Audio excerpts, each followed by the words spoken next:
Við ætlum að fræðast aðeins splunkunýtt app sem komið á markaðinn og það þekkir hver sem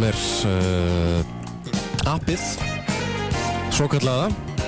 Það nú annað hver Íslendingur sem á snjalltíma og ættu nú að vita og þekkja þetta.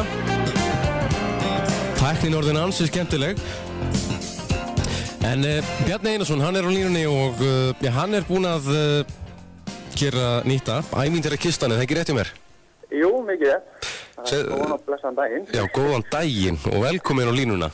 Takk fyrir kjærlega. Herðu, segðu mér aðeins frá þessu, hvað dreif þig áfram í að fara að gera svona app? Já, sko, að það gerir svolítið að ég sem svolítið að vinna hjá símasölufyrirtæki, þess að selja símtæki. Og búin að vera þar í eitthvað 3 ára og gengur bara mjög vel og bara, þú veist, lífið þetta með leikur við mann og hár laun og býðir sem að bastar íbúð á laugaveginum og allt að gerast og það samt alltaf eitthvað sem inni mér að mér langar að búa til eitthvað alveg splunkunýtt, eitthvað sem hefur ekki komið og vantar og þú veist, eitthvað sem ég get kallað mitt eigið. Og ég sem þetta að hitta nokkra félaga mína og þessi appheimur náttúrulega rosalega spennandi og mikið að gerast þar og auðvitað komist þetta út á fólk og lefa fólk að sjá þetta og ég að taka eftir, litlu frængur mínar og börn vina mína sem mikið í þessum spjaldtölum og ég heyri svona ítrekka frá þeim að það vantar eitthvað íslenskt efni á þær. Þannig að ég ákvað bara að kýla á þetta og byrja sem þetta að vinna svona með hugmyndina og ákvað að búa til svona hljóðbækur með mynd og texta og til að hjálpa börnum að læra að lesa og eitthvað svona skemmtilegt og bara sest niður og skrifa þessar 10 sögur. Og svo ákvað ég bara að taka stóra skriðu og hætti í vinninu minni og vantar þá að fara eitthvað til þess að geta unna þessi bara full time og launalaust það sem sé. Og ég ákveðs þetta bara flytja til Selfossar. Systir mín býr hérna á Selfossi og með sportstöðuna og hún býður mér að koma yfir og ég byrja sjálfa þar á daginn og svo ég bara að vinna á kvöldin í þessu. Og ég sem sagt fer svo filmi teiknara og við erum sem sagt svona fólki sem koma að þessu verkefni næstu 20 manns. Og það voru teiknarar og það forritarar og grafiski hönnur og leikarar og stúdíó og við svo kýlum á þetta bara og búum til sem sagt þessar 10 sögur. Þetta Grísnir 3, þetta bara klassísku grímsævintýrin. Eitthvað sem allir þekkja? Já, bara sem börnin elska að þekkja og ég lendi náttúrulega í því á Selfoss að vera í það fullkomin stöðu til þess að prófa vöruna mína þar sem hún náttúrulega með hann að krakka skara. Já. Og þekki alveg fullt af krökkum þarna og Selfoss náttúrulega alveg yndislegur staður að vera á. Og ég byrja svona að leyfa þeim að sjá teikningarnar og leyfa þeim að heyra sögurnar og upplesturinn og sé að þarna eitthvað sem góð vara, gæða vara og eitthvað sem þeir vilja krakkarnir. Og svo vinn ég hérna bara nætur þar út og mikið af fólki hérna þekki mig og náttúrulega Selfossi og manulega eftir því að maður var alltaf hérna með tölvuna í ræktin að vinna. Já. Og svo hérna jólin þá klárast prototípan og í febrúar þá gefur þetta út. Þá dettur þetta inn á iTunes og svo fór þetta fyrir svona 3 vikur síðan inn á Android. Þannig að það allir geta náð í þetta efni núna. Þannig þetta fyrir iPhone og Android og allt þetta? Já, þannig að þú getur alltaf nálgast þetta á eins og Facebook síðan okkar á Orthus Entertainment og þú getur fundið þetta á orthus.is sem bara orthus.is og þetta sem þetta bara tilbúið þarna og þetta ókeypis á Androidið og að fara detta inn ókeypis inn á iTunes og það að kaupa reynda bækurna núna á iTunes-inu.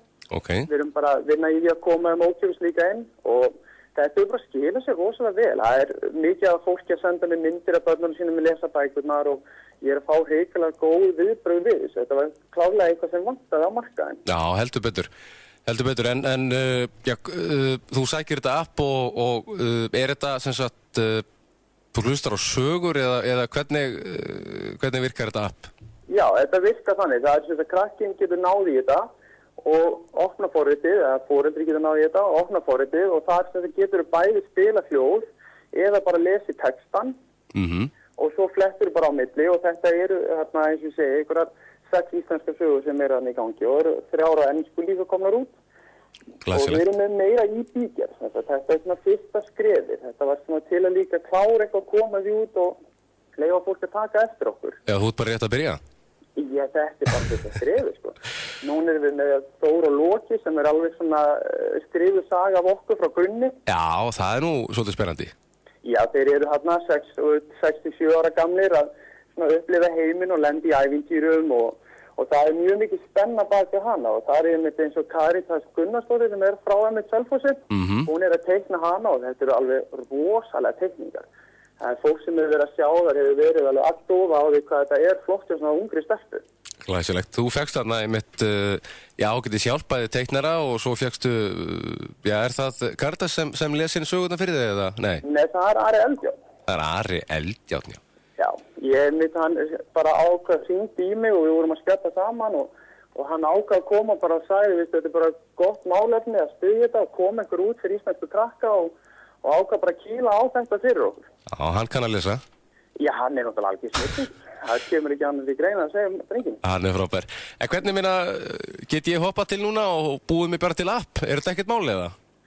Já, sko, þetta er ekki, sko, þetta er náttúrulega eitthvað mál. Það þarf alltaf að setjast niður og læra þetta og til að gera eitthvað almennilega tekur á sinn tíma. Það tók alveg 6 mánuði að komast út hjá okkur og því miður þá bara náði ég ekki að fá neitt stuðning að styrk eða eitthvað svona, en þetta var allt gert á herra yfirdráttur. Já. Og þannig að það var bara allt á debutkortinu, en það er alveg nægu stuðningur út að fá og það eru rosalega spennandi hlutir að gerast í sprotaheiminum á Íslandi. Já. Mikið af skemmtilegum fyrirtækjum að koma og það getur hversu mér sest niður og bara, þú veist ekki til að vera væmin, en þú veist, látið draumana rætast. Það er bara að taka sér svolítið til og bara kýla á hlutina. Líkt og þú gerði, þú bara hættir í vinnunni og fluttir á Selfoss er ekki rétt, ég lasa í fréttinni, þú fluttir inn í bílskúr eða eitthvað? Jó, þetta er svolítið stundið að koma frá hálaurinni starfi með bachelor íbúð á miðju Laugaveginum, bara alltaf eitthvað út á skemmtistöðunum að leika sér og fjör og gaman og svo aftur var maður komin hérna bara á Selfoss í bílskúr að vinna og eiga aftur bara engan pening. Já. En þetta var rosalega bara reynsla og eins og ég segi, bara fólki á Selfossi náttúrulega bara má gjarnan vita það að stuðningurinn sem ég sá þar var alveg hrikalegur og enda er nú kærastinn mín frá Selfossi. Já. Og þetta er bara alveg yndislegur staður. Gott að búa á Selfossi. Já, algjörlega. Og svo líka er framtíðin í þessu, sko, það sem ég sé fyrir mig með fyrirtæki, það sem ég langar að gera er að koma með fleiri forrit fyrir börn. Já.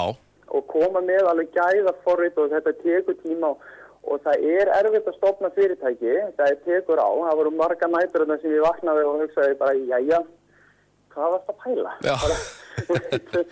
Hver var þetta hugsunum bak við þetta? Já. En þetta hefur alveg rosalega skemmtilega líka að sjá hvernig viðbröðunaftinu urðu núna eftir alveg heilt ára vinnu og þjálki þá aftinu kemur þessi fjölmiðla athygli. Já. Þannig að það er bara vegurinn líka bara fram á við og rosalega skemmtilega og björt framtíð og spennandi hlutir í. Þetta er glæsilegt, þannig að þú ert með nokkur járn í eldinum. Já, við erum að búa, núna er ég eins og segja, komið með Þór og Loka í gang og það er svona fyrsta bókin að fara að klárast. Og það var svona aðilega verið að hafa samband við mig núna með áhuga á verkefninu. Svo er ég með 4 strákar með mér í öðru verkefni, við erum búið til tölvuleik. Já. Sem heitir Chernobyl og vonandi mun hann sem sagt rætast úr honum eitthvað og hann er launchast út á PlayStation, Xbox og hérna þess að miðla. Og það er náttúrulega mikið hjálp. Stjúpbróður minn er með Aru's Awakening, heistum hann.